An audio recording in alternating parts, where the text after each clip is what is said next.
Good morning. So, another day, another learnings. Ano naman tayo?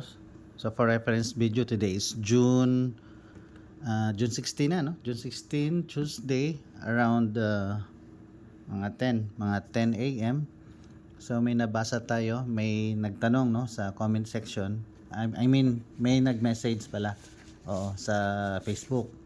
So, tinatanong regarding sa rebar cutting list, regarding kung ano raw ang isinulat ko, no, para ano na, one time lang sasagutin ko yung question niya, tas i-vlog ko na lang para yung iba rin merong reference, no. I hope ano maka din sa kanila, ma-enlighten din sila. Alright, so yung tanong niya is ano daw ba yung pag-cutting list niya, yung floor height, yung ba sa tie beam o sa ground floor. Ginawa ko ng scenario number 1 and scenario number 2. Scenario number 1, yung ground floor mo SOJ lang, slab on grade lang.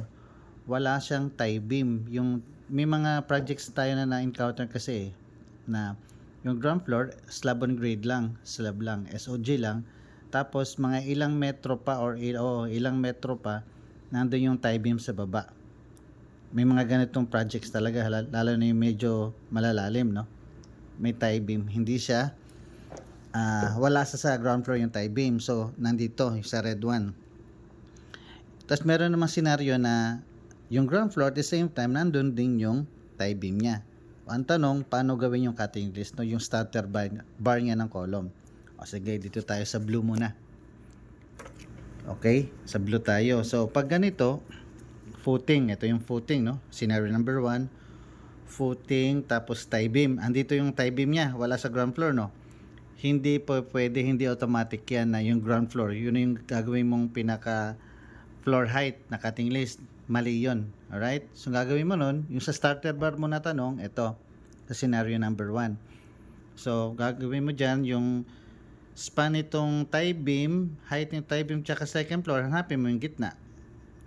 Kasi yung pinaka, span mo, pinaka height mo. So, kung nyari dito, nilagyan ko ng marking yan. Alright? Ayan, nilagyan ko ng marking. Yung pinaka mid height ng floor mo ng tie beam to second floor, hindi sa ground floor. Okay, simulan natin. So for your starter bar, lagpasan mo na lang konti para sa splicing, para sa 40D. Ganito mangyayari dyan. I-eskwala mo. Okay? Diba? From tie beam to second floor. Hanapin mo yung gitna, yung mid span, yung mid height. Lagpasan mo lang konti para sa splicing mo. Okay, yung partner ito, yung starter bar mo, yung isa, eskwala. Tapos, eto wala na to. Second to third na to, hanapin mo yung gitna, sabihin natin nandito. Ayan ko nandyan. Okay, ganito lang gagawin mo. Lagpas mo na lang konti para sa splicing. Yun na. 'Di ba? Yun ang mangyayari doon. Bawal na na dito ka magre-reference kasi wala siyang structural constraint dito. Wala siyang beam. Tie beam. Alright? Scenario number 2, yung sa red. Ito yung madalas, no?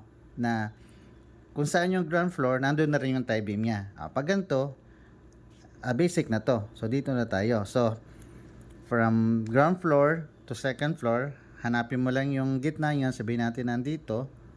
Nandyan yung mid height niya. Alright? So, yung starter bar mo, galing dito sa lagpasan mo lang ng konti para sa splicing, para sa 40D. Yan. Tapos, yung partner niya, eskwala ka. Yun na. Eto, hanapin mo yung mid height nito. Hanapin nyari ito. Again, lagpasan mo lang ng konti para sa 40D na splicing. Yun na. 'Di ba? So, kung titingnan mo, konti lang naman actually, no? Konti lang naman ang diferensya. Konti lang. Pero at least dapat alam mo na yung principle. Alright, alam mo na yung principle. Ngayon, meron pang third scenario pala, no?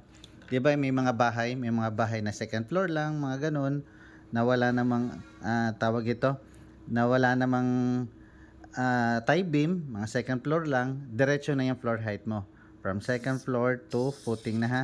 hindi na sa ground floor.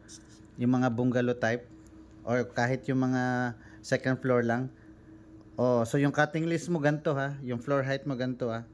Hindi sa ground floor ha. So yung paggagawa mo ng cutting list is from footing to second floor.